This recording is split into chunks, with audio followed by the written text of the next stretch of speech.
अगर तुम इतने इंडिपेंडेंट हो तो जब कोई तुम्हें मना करता है तुम्हें गुस्सा क्यों आता है? सोचो, तुम्हारे हर डिसीजन के पीछे सच में तुम्हारा कंट्रोल है या कोई इनविजिबल फोर्स तुम्हें सीक्रेटली मैनिपुलेट कर रहा है? हर दिन तुम चॉइसेस लेते हो, ऑफिस में, रिश्तों में, जिंदगी के छोटे बड़े फैसलों में, लेकिन जितना ज्यादा कोई तुम्हें कन्विंस करने की कोशिश करता है उतना ही तुम्हारा मन उल्टा रिएक्शन देता है।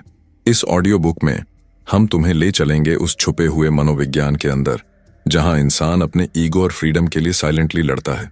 तुम जानोगे क्यों लोग उल्टा रिएक्शन देते हैं, पर्सुएजन कब फेल होती है और सटल इन्फ्लुएंस कैसे काम करती है बिना किसी फोर्स के। तैयार हो जाओ, ये सफर तुम्हारी सोच को चैलेंज करने वाला है। क्या तुम सच में जानना चाहते हो कि तुम्हारा माइंड कितनी आसानी से उलझ सकता है? Chapter 1, freedom. वो चीज जो दिखती नहीं लेकिन छिनते ही लड़ाई शुरू हो जाती है। इमेजिन करो, तुम किसी अपने से बात कर रहे हो, शायद दोस्त, पार्टनर, जूनियर या घर का कोई मेंबर। तुम काल्म हो, तुम्हें लग रहा है मैं तो सही बात ही तो कह रहा हूं।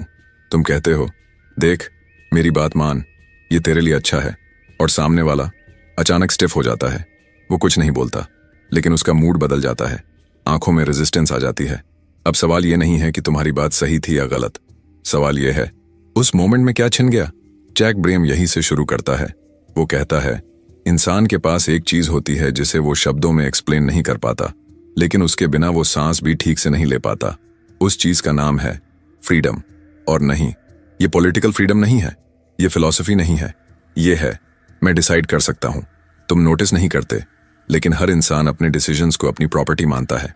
मैं क्या करूं, मैं क्या ना करूं, मैं कब करूं, ये सब उसके दिमाग में उसकी जमीन है। और जब कोई बिना परमिशन उस जमीन पर कदम रखता है तो इंसान सोचता नहीं, वो रिएक्ट करता है। यहीं पर लोग गलती करते हैं। वो सोचते हैं शायद वो स्टबर्न है, शायद वो इमेच्योर है, शायद उसे समझ नहीं आ रहा। नहीं, उसने तुम्हारी बात रिजेक्ट नहीं की, उसने अपनी फ्रीडम डिफेंड की है। अब एक अनकंफर्टेबल सवाल, जब तुम किसी को एडवाइस देते हो तो क्या वो एडवाइस मांगी गई होती है या तुम खुद डिसाइड कर लेते हो कि अब इसे समझाना जरूरी है? क्योंकि फर्क यहीं से शुरू होता है। ब्रेम साफ कहता है एडवाइस भी थ्रेट बन सकती है। हाँ, अगर वो फ्रीडम को टच करती है। तुम मदद करना चाहते हो लेकिन सामने वाले के दिमाग में मैसेज कुछ और जाता है। तुम केपेबल नहीं हो, तुम्हें गाइडेंस चाहिए, तुम खुद डिसाइड नहीं कर सकते। और ईगो यहीं जागता है। एक लाइन याद रखो, धीरे, पॉज के साथ। लोग एडवाइस को नहीं रिजेक्ट करते, वो कंट्रोल को रिजेक्ट करते हैं। अब एक छोटी सी कहानी। एक पिता है, बेटा कुछ गलत डिसीजन ले रहा है। पिता जेन्युइनली कंसर्न्ड है। वो रोज समझाता है और फिर डांटने लगता है। रिजल्ट, बेटा और ज्यादा गलत करता है। अब सरफेस पर क्या दिखता है? बच्चा बिगड़ गया है, लेकिन साइकोलॉजी क्या कहती है? बेटे की फ्रीडम लगातार थ्रेटन हो रही थी, तो उसने एक ही तरीका चुना, ऑपोजिट डायरेक्शन। नहीं क्योंकि वो सही था, बल्कि क्योंकि वो फ्री रहना चाहता था। अब खुद से पूछो, क्या तुम भी किसी की लाइफ में गुड इंटेंशन के नाम पर प्रेशर बना रहे हो? क्या तुम एडवाइस देते वक्त ये अस्यूम कर लेते हो कि सामने वाला सुनेगा ही? अगर हाँ, तो रेजिस्टेंस तुम्हारी गलती है, उनकी नहीं। एक और लाइन, और इसे हल्के में मत लेना। जैसे ही किसी को लगता है कि चॉइस उससे छीनी जा रही है, वो कंटेंट सुनना बंद कर देता है। अब चाहे वो कॉन्वर्सेशन हो, रिलेशनशिप हो या ये ऑडियो बुक, साइकोलॉजिस्ट यहां जजमेंट नहीं देता, वो डायग्नोसिस देता है। और डायग्नोसिस ये है, तुम हेल्प नहीं कर रहे थे, तुम अननोइंगली कंट्रोल एस्टैब्लिश कर रहे थे। चैप्टर 1 का यही पॉइंट है। फ्रीडम कोई लग्जरी नहीं है, ये बेसिक साइकोलॉजिकल नीड है। और जो इंसान इसे थ्रेटन करता है, वो चाहे कितना भी सही क्यों ना हो, सुना नहीं जाएगा। अब नेक्स्ट चैप्टर में हम ये देखेंगे कि एग्जैक्टली कौन सी चीज रेजिस्टेंस ट्रिगर करती है। Logic, emotion? नहीं, कुछ और है, और शायद तुम रोज वही कर रहे हो। सोचो और आगे बढ़ते हैं। चैप्टर 2, रेजिस्टेंस सच में कब ट्रिगर होती है और क्यों लोग आपकी बात सुनते सुनते अंदर से बंद हो जाते हैं। शुरुआत एक सवाल से करते हैं। जब कोई आपसे कहता है आप ऐसा मत कीजिए, बस इतना सा, अब ऑनेस्टली सोचिए, उस पल आपके अंदर क्या होता है? आप शांत हो जाते हैं या मन में हल्की सी इरिटेशन उठती है?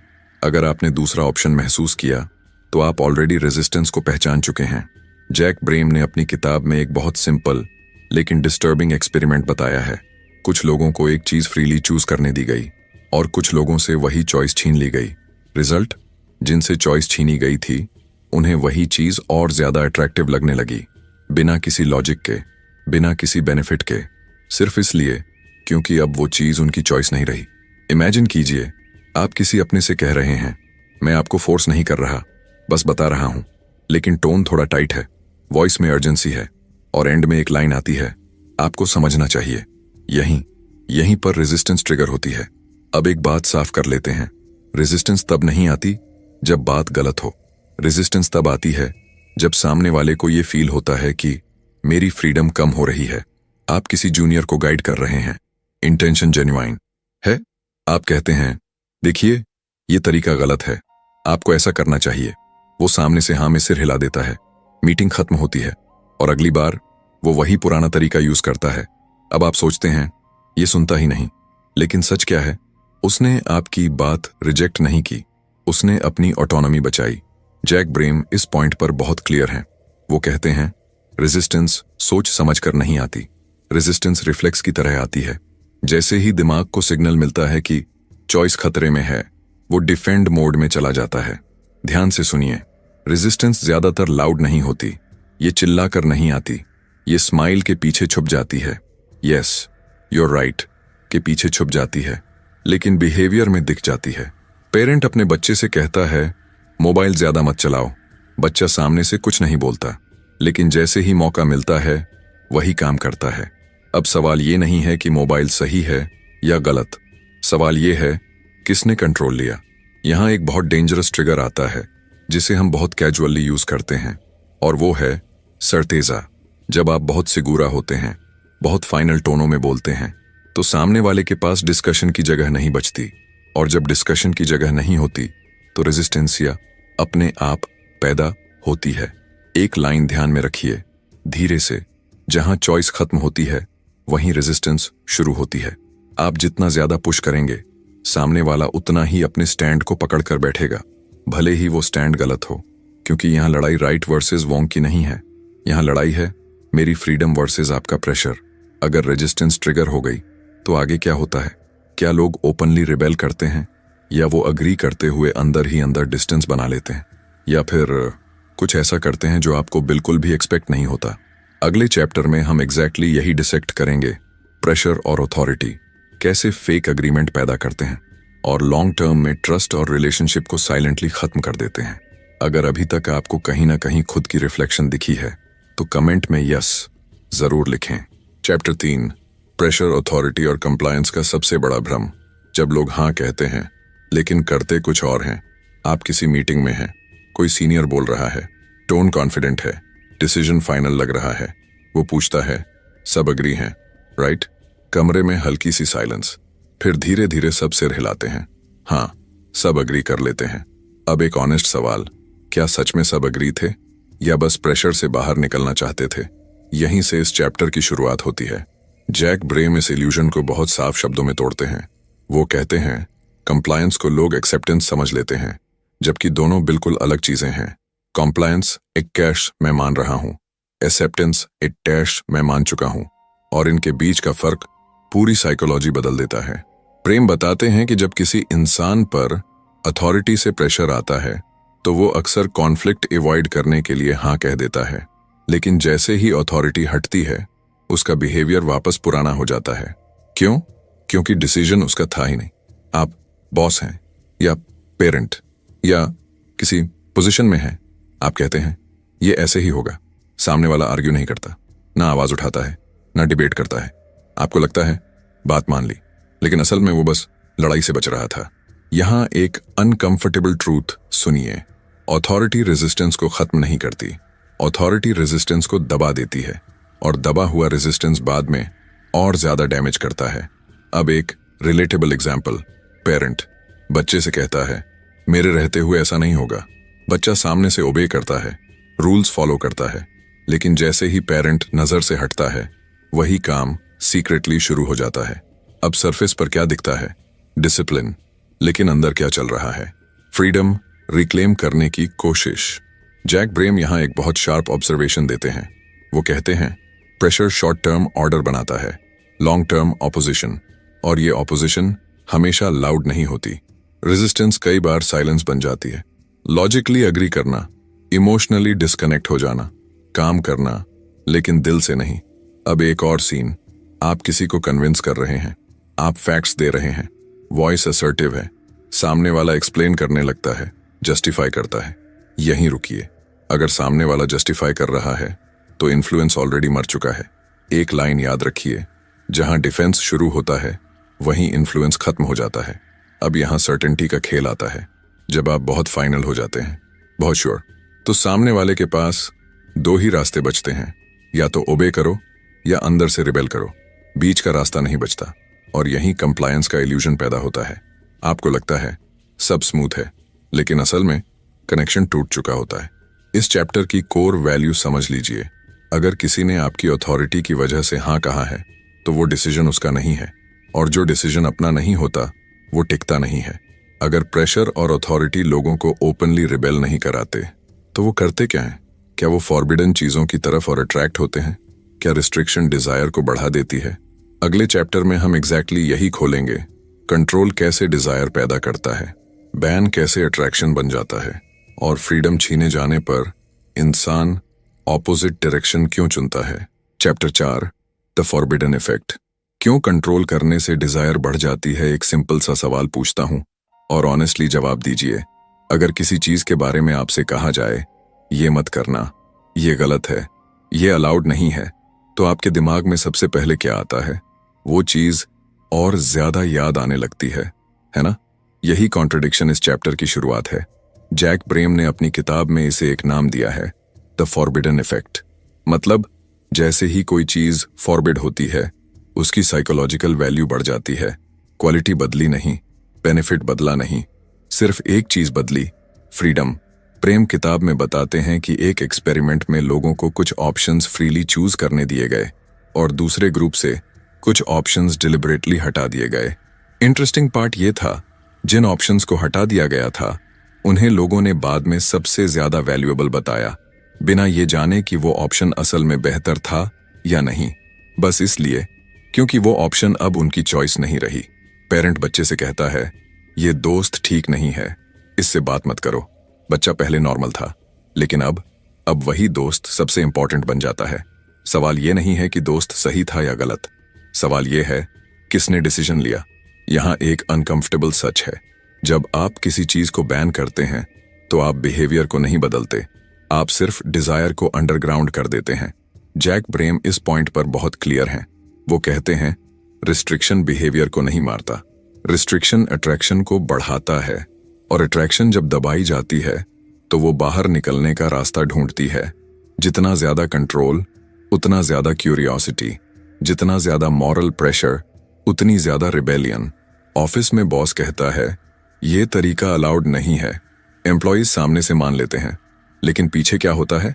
वही तरीका शॉर्टकट्स बनकर हिडन वेज में वापस आ जाता है। क्यों? क्योंकि बैन ने प्रॉब्लम सॉल्व नहीं की, उसने सिर्फ कंट्रोल दिखाया। यहां साइकोलॉजी बहुत सिंपल है। इंसान कुछ भी करके ये प्रूव करना चाहता है कि मैं फ्री हूं, भले ही वो फ्रीडम गलत चॉइस के जरिए ही क्यों ना दिखानी पड़े।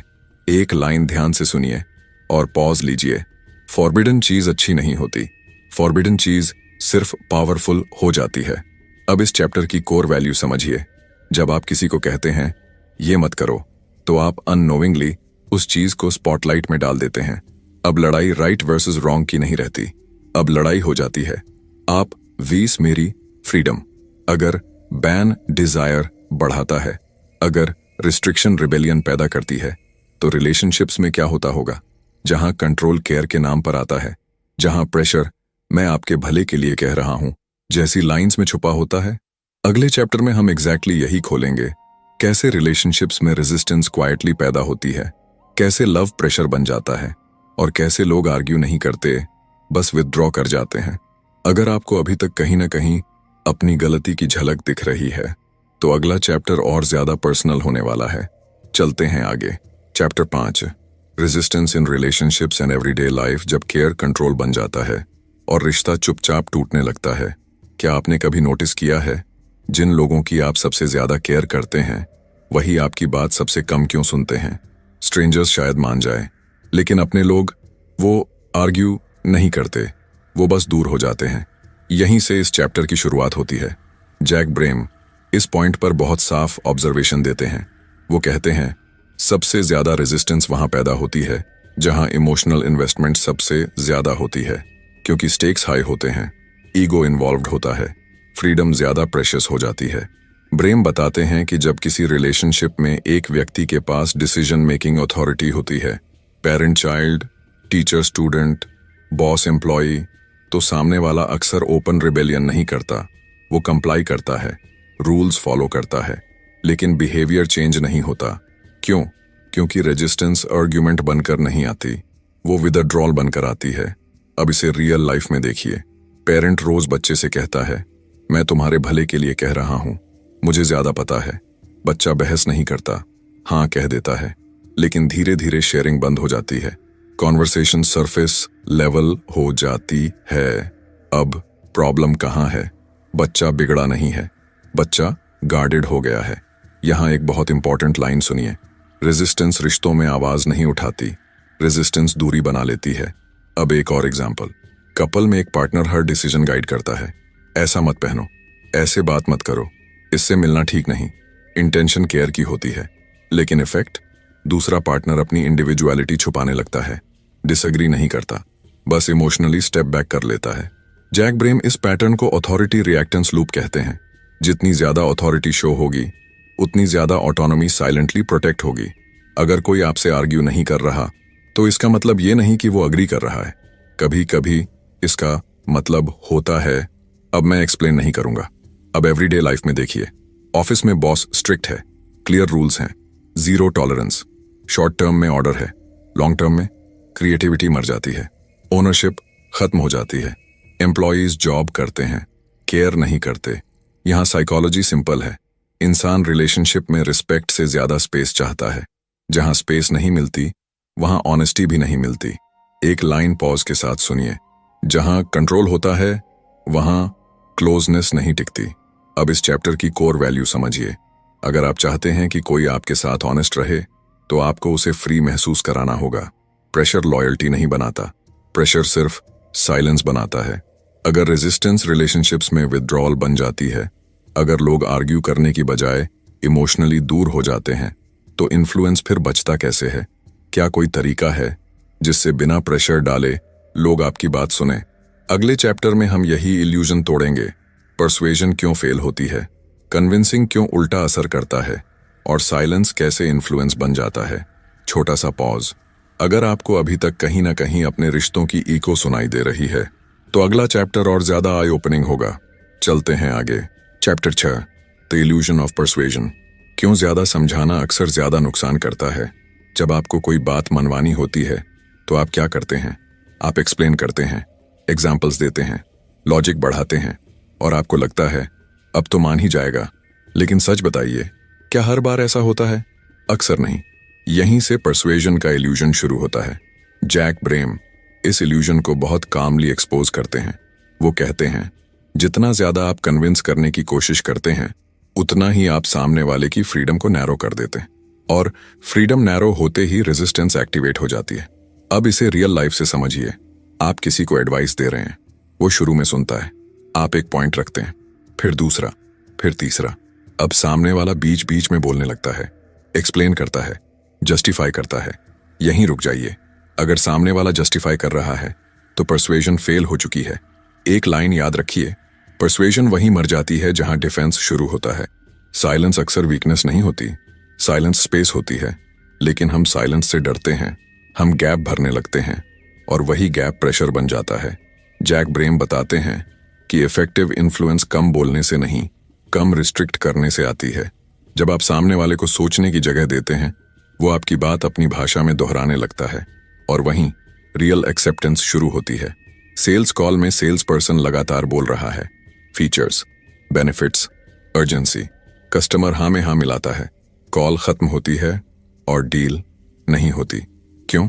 क्योंकि कस्टमर ने सुना नहीं, उसने सिर्फ प्रेशर टॉलरेट किया।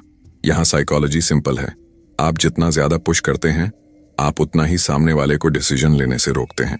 एक शार्प लाइन सुनिए, इन्फ्लुएंस कंट्रोल से नहीं, परमिशन से पैदा होती है। अब इस चैप्टर की कोर वैल्यू समझिए। परसुएजन का मतलब किसी को डायरेक्शन में धकेलना नहीं है। परसुएजन का मतलब है उस डायरेक्शन को सेफ बनाना जहां सामने वाला खुद चल सके। अगर परसुएजन एक्सप्लेन करने से नहीं होती, अगर इन्फ्लुएंस प्रेशर से नहीं आता, तो फिर रेजिस्टेंस कम कैसे होती है? क्या कोई तरीका है जिसमें फ्रीडम बनी रहे और मैसेज भी पहुंचे? अगला और आखिरी चैप्टर यहीं से शुरू होगा। रेजिस्टेंस को रिड्यूस कैसे किया जाए, बिना ट्रिक्स, बिना मैनिपुलेशन, सिर्फ साइकोलॉजी के जरिए। अगर अभी तक आपको अपने बोलने के तरीके में कुछ बदलाव दिख रहा है, तो अगला चैप्टर सब कुछ कनेक्ट कर देगा। Chapter 7, reducing resistance without tricks. जब लोग आपकी बात इसलिए सुनते हैं क्योंकि उन्हें आज़ादी महसूस होती है। एक आखिरी सवाल से शुरू करते हैं। अगर हर बार प्रेशर देने से रेजिस्टेंस पैदा होती है, अगर कंट्रोल डिजायर बढ़ाता है, अगर अथॉरिटी कंप्लायंस देती है, एक्सेप्टेंस नहीं, तो फिर इन्फ्लुएंस पॉसिबल कैसे है? यहीं पर ज्यादातर लोग ट्रिक्स ढूंढना शुरू करते हैं, लेकिन जैक ब्रेम साफ कहते हैं, रेजिस्टेंस को हटाया नहीं जाता, रेजिस्टेंस को जगह दी जाती है। पहली चीज समझिए, इन्फ्लुएंस तब शुरू होती है जब सामने वाला सेफ महसूस करता है। सेफ मतलब अग्री करना नहीं, सेफ मतलब मुझे फोर्स नहीं किया जा रहा। आप किसी से कहते हैं, मैं आपको कन्विंस नहीं कर रहा, आप खुद डिसाइड कर सकते हैं, और फिर आप चुप हो जाते हैं। ये साइलेंस ऑकवर्ड लग सकती है, लेकिन यही साइलेंस प्रेशर को डिसॉल्व करती है। जैक ब्रेम के एक्सपेरिमेंट्स में एक चीज बार बार दिखती है। जब लोगों को चॉइस एक्नॉलेज की जाती है, जब उन्हें ये याद दिलाया जाता है कि डिसीजन उनका है, तो रेजिस्टेंस अपने आप कम हो जाती है। इंस्टेड ऑफ सेइंग आपको ये करना चाहिए, आप कहते हैं अगर आप चाहें तो इस ऑप्शन पर भी सोच सकते हैं। वर्ड्स बदल गए, कंट्रोल हट गया। रिजल्ट, कॉन्वर्सेशन खुल जाती है, फ्रीडम दी नहीं जाती, फ्रीडम याद दिलाई जाती है।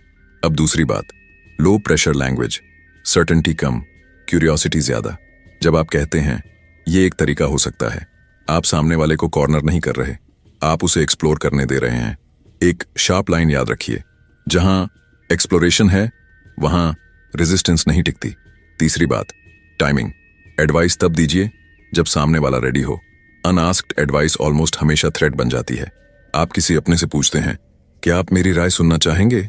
अगर जवाब हाँ है तो डोर खुल चुका है, अगर नहीं है तो प्रेशर डालकर आप सिर्फ रेजिस्टेंस बढ़ाएंगे।